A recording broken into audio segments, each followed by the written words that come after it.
Kembali lagi di cerita Guchen. Buat yang suka cerita ini silahkan like dan share, buat yang belum subscribe, mau kapan subscribe-nya? Oke, kita langsung aja ke ceritanya. Semua diawali dengan perceraian. Bab tahun 1136 sampai tahun 1140. Mereka ingat ketika Guchen memimpin 10 dari mereka ketika dia berada di luar negeri, dia tidak terkalahkan, tetapi sekarang dia telah menjadi sangat mudah di talenan banyak orang. Membunuh Guchen bisa mendapatkan 20 miliar dolar AS yang ditawarkan oleh dalang di balik layar. Demikian pula, 10 aula neraka juga memiliki nilai tertentu. Seseorang awalnya menawarkan 3 miliar dolar AS untuk menghilangkan organisasi ini dari bumi. Namun, 10 orang ini datang dan pergi tanpa jejak, jadi sulit untuk memburu mereka. Tapi kali ini, 10 dari mereka benar-benar dibawa ke dalam situasi putus asa oleh Guchen. Mereka tahu bahwa ada harimau di gunung, jadi mereka pergi ke Gunung Harimau, meski begitu, mereka tetap datang. Pria parubaya berjanggut perlahan mengangkat tangannya, dan anggota organisasi di sekitarnya mengeluarkan senjata mereka dan mengarahkannya ke istana ke-10 neraka. Setelah membereskan kekacauan, Bos Jin meminta semua orang untuk pergi ke pemandian air panas nanti. Pria parubaya berkacamata itu mencibir. Mu Linglong juga menutup matanya saat ini, dan dia bersiap untuk mati. Jika dia jatuh ke tangan orang-orang ini, akan sulit untuk memutuskan apakah akan mati atau tidak. Daripada penyiksaan, dia lebih baik mati. Lakukan. Dia menutup mata indahnya dan berkata dengan lembut. Ji Xixuan mencabut pedang yang tertancap di lantai dan berkata dengan suara dingin, selagi aku masih menghargaimu sekarang, memohonlah padaku. Biarkan aku mengampuni hidupmu, jika tidak, aku akan benar-benar membiarkanmu menghilang dari dunia ini dan membiarkan wangi tubuhmu hilang. Bukan saja dia tidak takut, dia menaruh pedang tepat di lehernya, jika kamu benar-benar menghargaiku, tolong lakukan lebih cepat. Kamu. Ji Xixuan juga sangat kesal dengan wanita ini. Yah, meskipun dia sangat mengagumi Mu Linglong, Kaisar tidak pernah meminta bantuan. Dia mengangkat tangannya, siap mengayunkan pedangnya. Tapi sekarang, pepohonan di hutan di sebelahnya mulai bergetar hebat, dan gelombang udara yang kuat menghempaskan pohon itu dari tengah ke kiri dan kanan. Pedang dengan cahaya keemasan meluncur dari puncak pohon, dan menuju Ji Xixuan dari tengah. Dia segera menyerah untuk membunuh Mu Linglong dan malah mengayunkan pedangnya ke arah pedang yang muncul di langit. Kedua pedang itu bertabrakan dengan keras, dan pedang Kaisar langsung terlempar ke udara. Kemudian sesosok hitam muncul di antara puncak pohon dan menangkap pedangnya. Hahaha, kukira kamu tidak berani datang. Ji Xixuan mencibir saat melihat sosok hitam itu. Guchen memegang pedang dengan satu tangan dan berdiri dengan ringan di puncak pohon, dia menundukkan kepalanya dan berkata tanpa ekspresi, mereka yang menggangguku. Tak seorang pun di sini hari ini yang berpikir untuk pergi. Aku bilang begitu. Semua orang di bawah ini berasal dari organisasi asing, dan tidak perlu membiarkan siapapun hidup-hidup.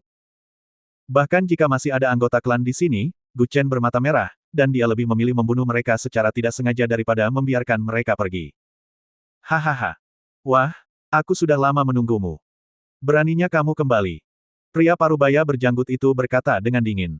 Tapi detik berikutnya, jejak tangan hantu muncul tepat di leher pria itu.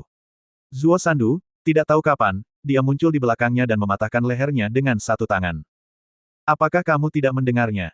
Tak satu pun dari kalian di sini malam ini yang bisa melarikan diri. Zuo Sandu berkata dengan nada dingin. Ketika orang-orang di sekitarnya melihat Yin Qi yang mengalir dan mata merahnya, mereka langsung merasa ngeri. Banyak orang mundur selangkah demi selangkah. Haha, kamu. Perhatikan baik-baik, ada banyak orang-orang kami di sekitar, kalian berdua dikepung. Kata pria botak itu dengan dingin. Tapi kemudian, beberapa orang yang baru saja hendak menyerang istana ke-10 Nerana segera terangkat, dan hati mereka langsung terjepit oleh sepasang tangan hitam besar di udara. Dalam sekejap mata, 6 orang tewas. Kehidupan dan kematian orang-orang ini tidak menjadi masalah bagi Ji Xixuan. Targetnya jelas dari awal hingga akhir, dan itu adalah Guchen. Kita berdua harus melakukan urusan kita sendiri, dan serahkan saja mereka pada temanmu. Bagaimana kalau begitu? Ji Xixuan juga memegang pedang di satu tangan dan mencibir. Guchen menginjak daun dan melambaikan tangan kanannya. Energi pedang yang dibawanya langsung membuat retakan di tanah, itulah yang aku maksud. Haha. Sepertinya kamu memiliki pedang canyuan ini di tanganmu. Kamu belum telah benar-benar terintegrasi, dan menurutku kamu mungkin bukan putra kaisar manusia, jadi sebaiknya kamu menyerah padaku sesegera mungkin. Saat aku mengambil alih dunia, aku akan memberimu wilayah paling subur. Ji Xixuan berkata sambil tersenyum mengejek. Keterampilan pedangmu tidak sebaik keterampilan mulutmu, kan? Gu Chen berkata dengan senyum menghina, kamu melakukan banyak hal, bukankah kamu hanya ingin bertarung denganku untuk membalas kekalahanmu di ibu kota kekaisaran? Beri aku balas dendammu. Puaskan kamu. Detik berikutnya, pedang Tianzi menghantam pedang Ji Sixuan dengan keras. Keduanya sangat ahli dalam ilmu pedang. Pada akhirnya, Ji Sixuan tidak meniru Gu Chen sebanyak mungkin dalam kungfu, tetapi menunjukkan kekuatannya yang sebenarnya. Pedangnya disebut pedang Jun Chen. Pedang Gu Chen disebut pedang kaisar. Jika dia dan pedang ini bisa menjadi satu di masa depan, dan Gu Chen sendiri adalah jiwa dari pedang tersebut, dia dapat mengubah pedang Ken Yuan menjadi pedang kaisar manusia, yang merupakan pedang legendaris. Pedang Fuxi. Tanpa integrasi pedang manusia menjadi satu, kekuatan pedang ini hanya ada di pedang kaisar, yang sangat terbatas. Hal yang sama berlaku untuk pedang Jun Chen, pedang ini terbuat dari bahan sisa pedang Gu Chen. Dengan kata lain, pedang Jun Chen dan pedang kaisar pada awalnya terbuat dari bahan yang sama, tetapi pedang Gu Chen terbuat dari bahan yang terbaik. Sedangkan bahan pedang Jun Chen sedikit lebih buruk. Ibarat sepotong batu giok, selalu ada yang berkualitas bagus dan berkualitas buruk. Yang terbaik di tengahnya bisa digunakan sebagai gelang atau manik-manik. Bagian dengan kualitas buruk hanya dapat dibuat menjadi liontin biasa, jimat Buddha, del. Tapi itu tidak menghapus fakta bahwa semua ini berasal dari batu yang sama. Pedangnya sama, bahannya sama dan berasal dari pengrajin yang sama. Tidak ada pepatah pedang mana yang bahannya lebih bagus pasti lebih kuat dari yang lain. Tidak ada pedang yang buruk hanya bagi mereka yang tidak pandai menggunakannya. Pedang asli, pedang kayu abadi, dapat membunuh seseorang dalam 100 langkah. Belum lagi pedang dewa kuno ini. Kedua sosok itu terus berkedip. Suatu saat mereka berada di jalan, saat berikutnya mereka berada di puncak pohon, dan saat berikutnya mereka berada di atas air. Gu Chen meraung ke arah langit dengan gerakan backhand, menembakkan beberapa energi pedang, dan air segera meledak. Ilmu pedang yang bagus. Ji Sixuan juga menikmati pertarungan saat ini, dan dia juga menggunakan ilmu pedangnya yang fleksibel untuk terus mengalahkan gerakan Gu Chen. Dapat dikatakan bahwa kekuatan keduanya sangat dekat, dan sulit untuk membedakannya untuk sementara waktu. Tarian pedang yang baik disebut seni, tetapi yang buruk adalah pemain sandiwara atau akrobat. Pada zaman dahulu, banyak orang berlatih ilmu pedang hanya untuk satu kata, tampan. Anggun seperti raksasa yang mengagetkan, anggun seperti naga yang berenang. Keduanya telah bertarung begitu lama, dan gerakan mereka klasik. Di jalan, aula ke-10 neraka akhirnya berdiri, tetapi semua orang kelelahan. Banyak dari mereka tidak memiliki kemampuan untuk bertarung lagi, dan beberapa terluka parah. Keempat leluhur mayat besar juga berjalan menuju ini berdampingan, dan ada orang-orang dari berbagai organisasi besar yang bergegas menuju mereka. Tekanan Gu Chen mungkin hanya bisa dihadapi oleh Ji Sixuan, tapi tentu saja satu orang itu bisa menahan banyak orang. Namun tekanan di sini tidak membuatnya lemah sama sekali, Zuo Sandu harus menghadapi begitu banyak orang, dan dia juga harus menghadapi keempat leluhur zombie. Namun salah satu kemampuan terhebat dari seni hidup dan mati adalah setelah membunuh seseorang, selama tubuhnya tidak hancur, setiap kali dia bangun setelah kematian, kemampuannya akan menjadi 10% lebih baik dari sebelumnya. Jadi beberapa orang berpikir bahwa membunuhnya sebenarnya hanya membantu Zuo Sandu meningkatkan budidayanya sebesar 10%. Mereka hanya mengatakan bahwa proses ini tidak nyaman. Setelah mati dan bangkit dari abu, Zuo Sandu yang dibangkitkan kembali akan menjadi lebih pembunuh. Inilah sebabnya dikatakan bahwa setelah mempelajari seni hidup dan mati, kecuali Anda ingin mati, Raja Neraka tidak akan dapat melakukan apapun terhadap Anda. Tubuh dan jiwa tidak memiliki berkematian, tapi kelahiran kembali bahkan lebih sombong. Melawan empat leluhur mayat besar secara alami adalah sejumlah besar mayat berjalan dan pemburu mayat sekte mereka. Haha. Apakah kamu ingin menindas dengan beberapa orang lagi? Aku akan memuaskanmu. Mata Zuo Sandu berubah dari merah menjadi hitam. Lampu jalan di sekitarnya tiba-tiba dihancurkan oleh kekuatan eksternal. Dalam radius mil, semuanya pecah karena kekuatan misterius ini. Terjadi pemadaman listrik, dan distrik Huangpu yang ramai menjadi gelap saat ini. Saat semua orang terkejut dan melihat ke arah Zuo Sandu, ada sosok hitam yang tak terhitung jumlahnya berdiri di belakangnya. Parade malam 100 hantu. Zuo Sandu berkata dengan tangan kanannya, kepalanya menunduk, dan senyumannya perlahan mulai menyeringai liar. Sosok hitam yang tak terhitung jumlahnya di belakangnya benar-benar berteriak serempak, saya siap mematuhi perintah Tuan Zuo. Biarkan orang-orang ini merasakan keanggunan neraka. Zuo Sandu berkata dan senyuman tajam, itu selalu bergema. Bahkan Mulinglong sedikit terkejut saat melihat adegan ini. Dia bisa memblokir serangan begitu banyak orang dengan satu orang. Namun, terlihat bahwa meskipun Bai Gui Yixing sangat kuat, kemunculan hantu-hantu ini hanya membagi kekuatan Zuo Sandu menjadi individu-individu kecil yang tak terhitung jumlahnya. Setelah bertarung lama, energi Zuo Sandu pasti cepat habis.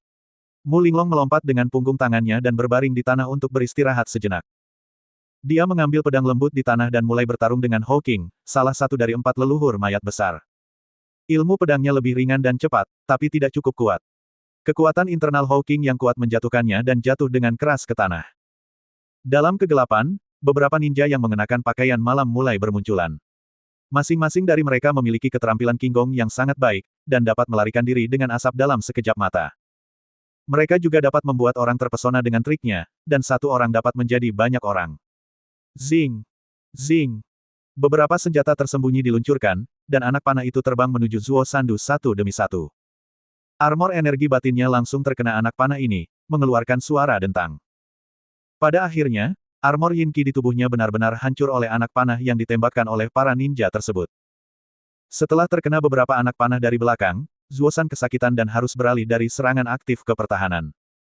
Orang ini seperti bermain bola karet, awalnya sangat marah, tetapi kemudian mulai layu dan akhirnya layu.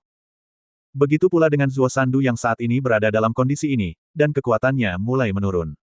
Dia mengikuti Gu Chen untuk bertarung dari sini, dan kemudian kembali dari luar. Kemudian dia sendirian mengalahkan 4 leluhur zombie, ditambah mayat berjalan yang tak terhitung jumlahnya. Lambat laun, kekuatan fisiknya mulai melemah. Bang! Ada suara keras tidak jauh dari sana. Gu Chen terlempar keluar dari hutan, meninggalkan bekas yang dalam di tanah. Jadi, kamu mengalami luka dalam. Ji Sixuan berjalan keluar dari hutan dengan pedang di satu tangan dan cibiran di wajahnya. Dia tertawa dan berkata, sungguh kesempatan yang diberikan Tuhan. Dia hendak sembuh, tapi tanpa diduga, setelah bertarung dalam waktu yang lama, kekurangannya akan semakin terlihat jelas. Ibarat orang yang pandai lari-lari 100 meter tetapi kurang pandai lari jarak jauh. Dalam permainan single dalam waktu singkat, Gu Chen tidak akan membeberkan kekurangan apapun, namun setelah jangka waktu yang lama, dia akan dengan mudah menjadi sedikit kelelahan. Puff! Dia memuntahkan seteguk darah ke tanah, dan darah itu menempel di dadanya untuk waktu yang lama, tidak mampu memuntahkannya. Haha, ada apa dengan luka dalam? Bahkan jika aku memiliki luka dalam, kamu hanya bisa mengalahkanku dengan setelah banyak gerakan. Jika lukaku sembuh, apa kamu pikir kamu bisa mengalahkanku? Gu Chen berdiri perlahan dan mencibir, aku harus berterima kasih padamu karena telah memuntahkan darah yang telah tersumbat di dadaku begitu lama. Aku sudah lama sekali tidak dipukul dan muntah darah.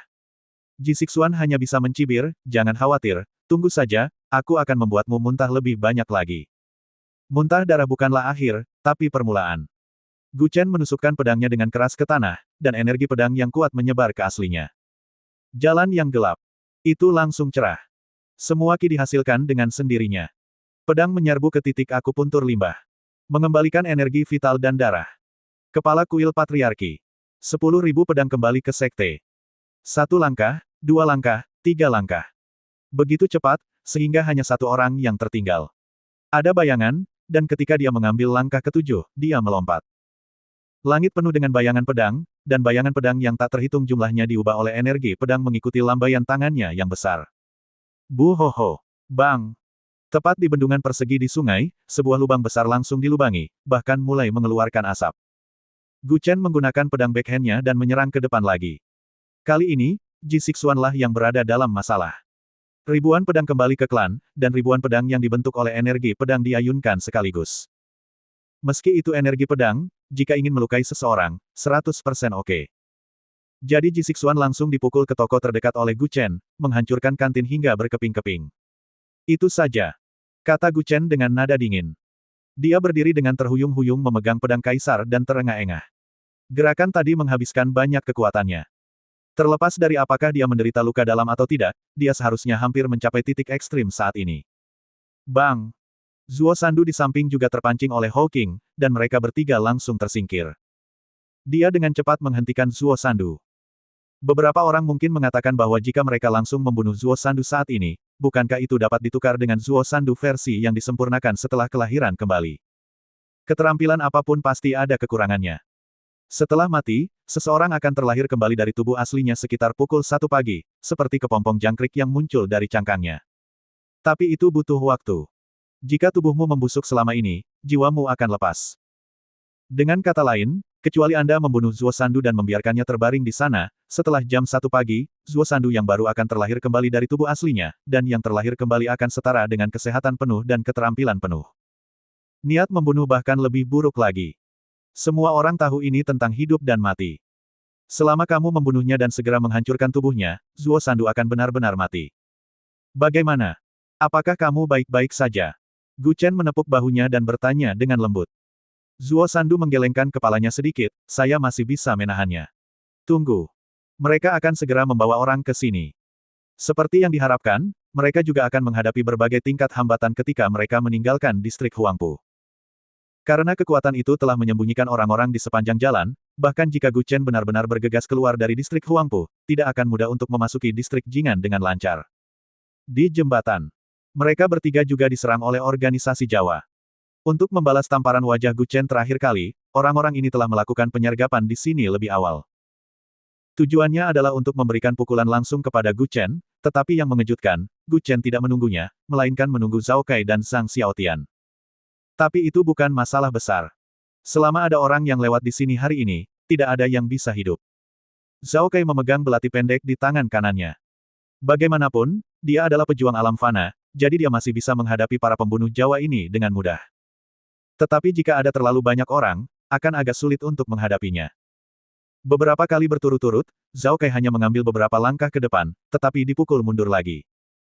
Jika ini terus berlanjut, paling banyak mereka akan terjebak di antara distrik Jing'an dan distrik Huangpu. Bahkan jika mereka pecah, mereka tidak akan bisa memindahkan bala bantuan. Xiao Tian, kita tidak bisa membuang waktu di sini. Tuan Muda masih menunggu kita untuk memanggil orang. Pada saat ini, Zhao Kai dan Zhang Xiaotian saling membelakangi, menghadapi musuh satu sama lain yang datang dari segala arah. Sebelumnya, mereka adalah penjaga naga di pulau itu, dan masing-masing dari mereka berhubungan dengan batang surgawi dan cabang duniawi.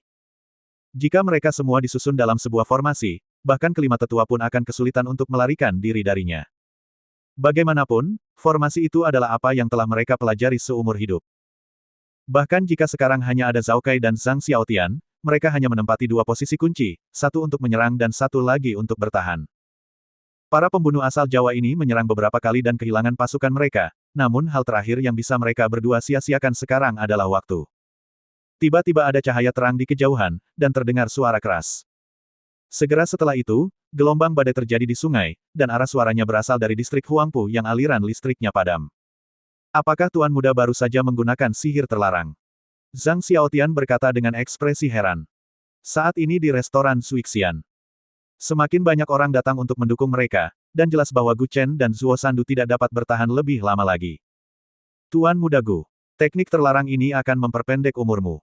Zuo Sandu melihat bekas darah putih keluar dari sudut mulut Gu Chen dan berseru, apakah ini? Alam transformasi ilahi. Setelah memasuki keadaan transformasi, fisik seseorang akan mengalami transformasi melebihi manusia biasa. Pada dasarnya meridian dan tulang akan berubah, bahkan darahnya akan berbeda dengan manusia biasa. Tapi darah yang mengalir dari sudut mulut Gu Chen saat ini telah menjadi transparan, yang berarti dia sudah dalam kondisi transformasi ilahi. Dia melompat ke langit, memegang pedang di tangan kanannya dan memutar searah jarum jam, dan bunga Bianhua yang mekar muncul di belakangnya. 100 bunga bunuh. Gu Chen melancarkan serangan, dan ribuan kelopak bunga jatuh ke arahnya seperti pedang. Pada saat ini, dia tidak peduli dengan 10 istana neraka dan Mulinglong, cedera yang tidak disengaja tidak bisa dihindari. Cepat pergi. Seru Mulinglong sambil melihat ke istana ke-10 neraka.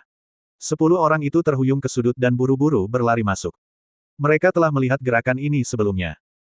Di masa lalu, ketika Gu Chen adalah Raja Neraka dari istana ke-10 neraka, adalah hal biasa baginya untuk bertarung, membunuh, dan dikepung. Jangan melihat trik mewah dari gerakan ini itu sangat mematikan, dan setiap kelopak memiliki efek agresi yang sangat kuat. Kelopaknya seperti bilah keris, tidak terlalu banyak sama sekali. Semua kelopak dan daun di sekitar bunga tersapu ke udara. Zing, zing, zing, zing, zing, zing, zing, zing, zing, zing, zing, zing. Dia langsung menggerakkan dahinya, dan ribuan kelopak serta daun berjatuhan satu demi satu. Organisasi-organisasi yang tidak memahami keseriusan masalah ini masih menunggu dan mengawasi. Bahkan Ji Xixuan menemukan tempat untuk bersembunyi. Apakah orang ini gila? Memulai pertarungan besar. Jiang Ye bersandar di bawah pohon besar dan berseru. Ji Xixuan menyipitkan matanya dan berkata sambil tersenyum buruk, semakin sering hal ini terjadi, semakin berarti kemampuan anak ini telah mencapai batasnya, dan dia berada di ujung kekuatannya. Puluhan ribu kelopak bunga dan daun-daun berguguran mengalir ke arahnya seperti pisau, dan bahkan pohon sebesar itu pun dipukuli hingga hampir tidak dapat menahannya. Pohon sebesar itu hampir berlubang akibat kelopak dan daun yang berguguran. Kamu menyebut ini akhir dari panah yang kuat. Kata Yinggou dengan ekspresi tak bisa berkata-kata. Gu Chen sepertinya menjadi gila sekarang. Bahkan daun yang jatuh pun dapat digunakan untuk menghasilkan efek yang begitu mengerikan. Haha, kamu tidak percaya. Ji Xixuan berkata sambil mencibir, tunggu dan lihat. Daun-daun yang berguguran menghantam pedang seolah-olah mengenai logam. Ji Xixuan juga berkali-kali ditusuk oleh kelopak bunga dan daun-daun berguguran, belum lagi orang lain yang puluhan di antaranya tewas di tempat. Dia mengangkat pedangnya untuk menarik guntur, guntur dan kilat bergulung di langit, dan tubuh Ji Xixuan juga dikelilingi oleh guntur dan kilat. Guntur langit. 8 guntur jatuh dari langit. Ji Xixuan juga berjalan melawan angin dan bergegas ke arahnya. Guntur dari langit berkumpul di pedang, dan seluruh orang dikelilingi oleh guntur dan kilat dari atas ke bawah hingga pedang. Ketika Gu Chen melihatnya bergegas, dia juga mengangkat pedangnya dan menyerang ke depan. 100 langkah bisa menembus yang. Bang! Bang! Permukaan sungai mendidih dan meledak.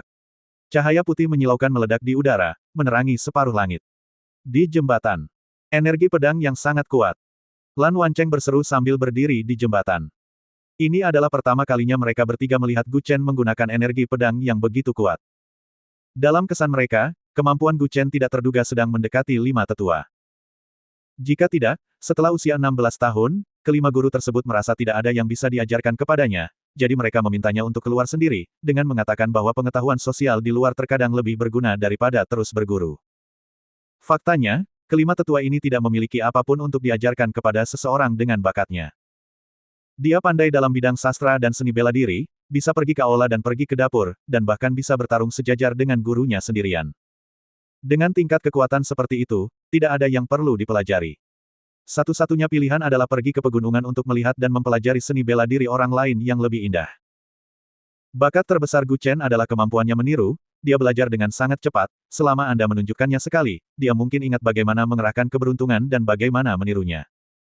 Setelah sekian lama, satu-satunya hal yang saya dengar bahwa Gu Chen mengalami cedera ringan adalah dia membunuh 8 jenderal musuh di perbatasan utara terakhir kali.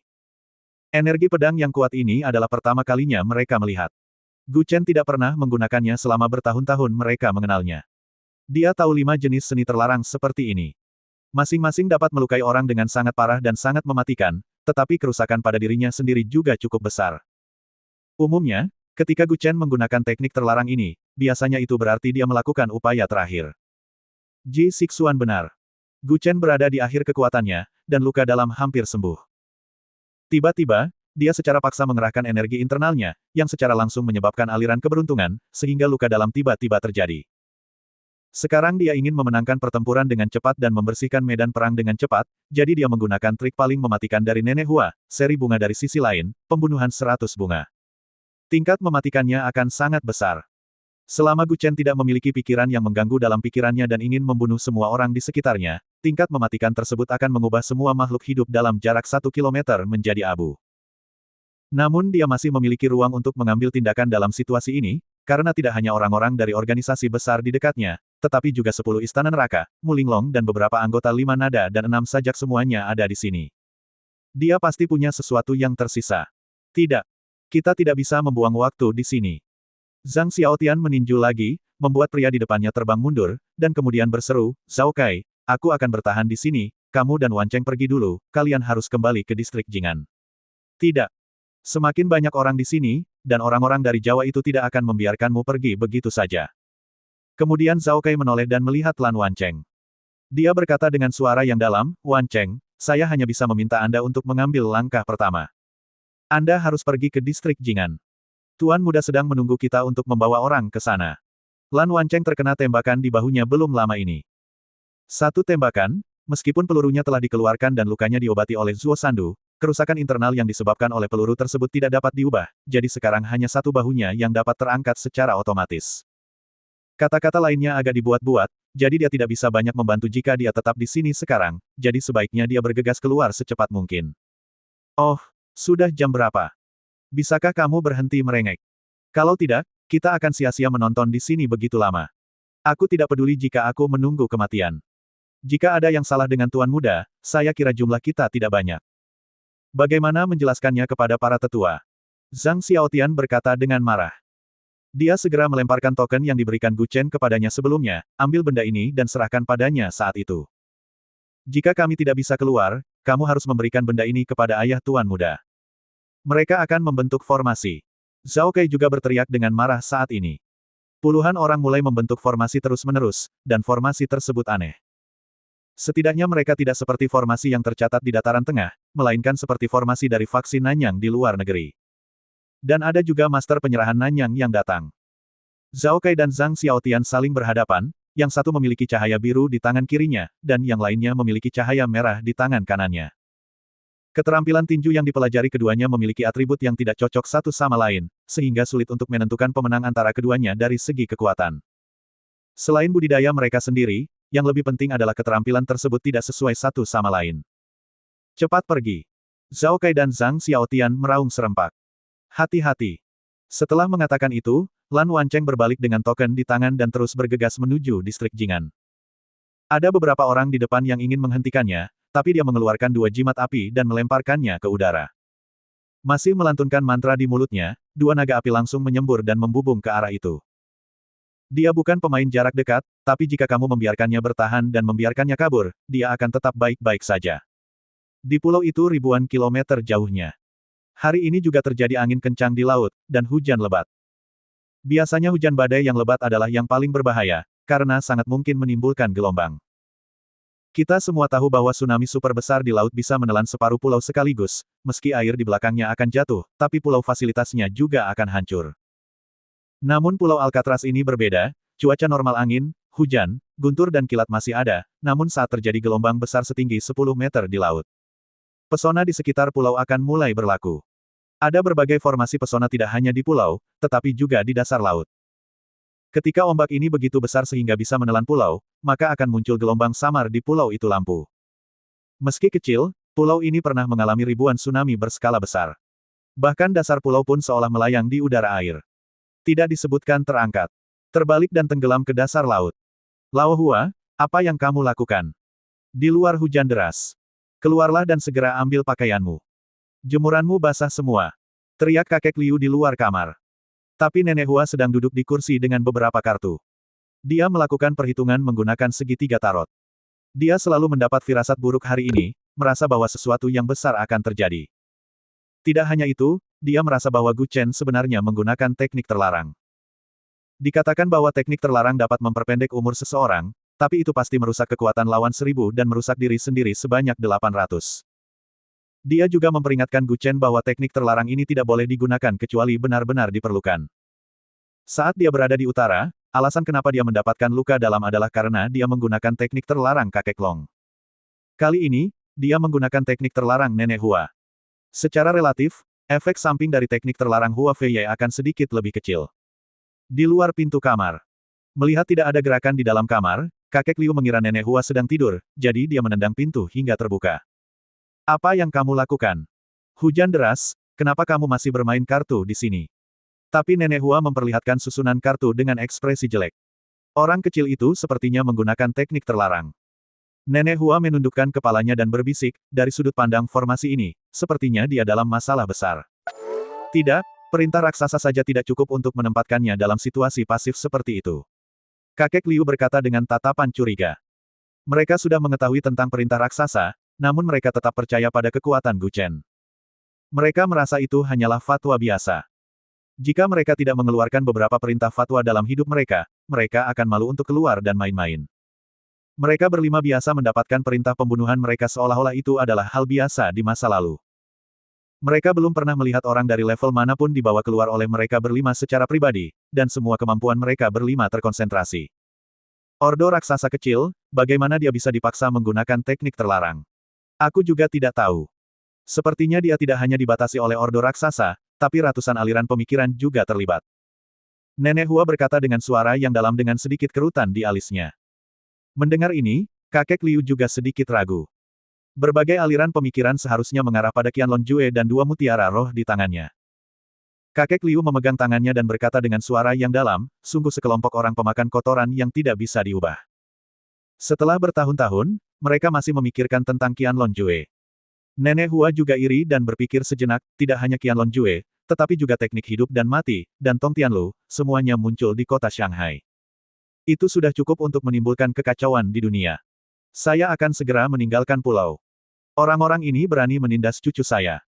Jika dia memiliki kekurangan, saya secara pribadi akan memimpin orang untuk menghapus semua sekte ini, hanya menyisakan satu faksi saja di dunia. Kakek Liu berkata dengan marah.